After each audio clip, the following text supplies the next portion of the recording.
আপনি কি কখনো শুনেছেন বেলুনের বুড়িমার কথা? এটা শুধুই একটি পুজো নয়, এটি ইতিহাস, ঐতিহ্য আর আবেগের এক অপূর্ব মিলন। হুগলি জেলার পান্ডুয়া থানার অন্তর্গত বেলুন গ্রাম।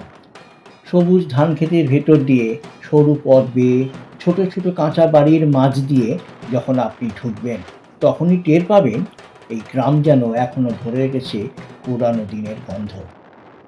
এই বেলুনেই অনুষ্ঠিত হয় শতাব্দী প্রাচীন বুড়িমার দুর্গাপুজো।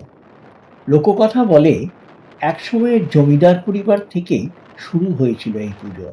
সেই সময় ঠাকুর দালান ছিল পুজোর মূল কেন্দ্রবিন্দু।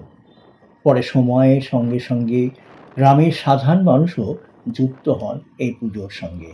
আর তখন থেকেই এটি হয়ে ওঠে গোটা গ্রামের এক সামাজিক ও সাংস্কৃতিক মিলনমেলা। আজকের বুড়িমা কেবল একটা প্রতিমা নন, তিনি এখানে মা, রক্ষা, আশ্রয় আর শক্তি, সবকিছুরই প্রতীক। এই মন্দিরে প্রতিদিন ঘটে আরাধনা, প্রার্থনা আর অলৌকিক বিশ্বাসের মিলন। তো এই পুজোর কয়েকটি ঐতিহ্য অমলিন: মণ্ডপ প্রদক্ষিণ, ধ্বজা উত্তোলন আর সন্ধেবেলার গম্ভীর আলতা মশাল শোভাযাত্রা, যেখানে গম্ভীর আলতা মানে শুধু গান নয়, বরং মাটির সঙ্গে একাত্ম হওয়ার এক অনুভূতি। শুরু হয়েছে মায়ের আরতি।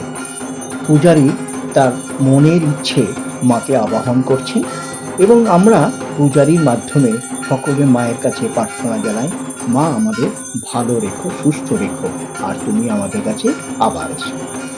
শুরুতেই গ্রাম ঘুরে হয় বুড়িমার বিসর্জন মিছিল।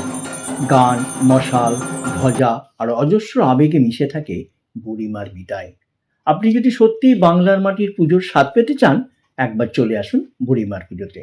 শুধু দর্শন নয়, আপনি অনুভব করবেন মা নিজে আপনাকে আহ্বান করছেন। এই ছিল আমার দেখা বুড়িমা। পুজোর সময় আপনিও যদি চান, জানাতে ভুলবেন না, জয় বুড়িমা।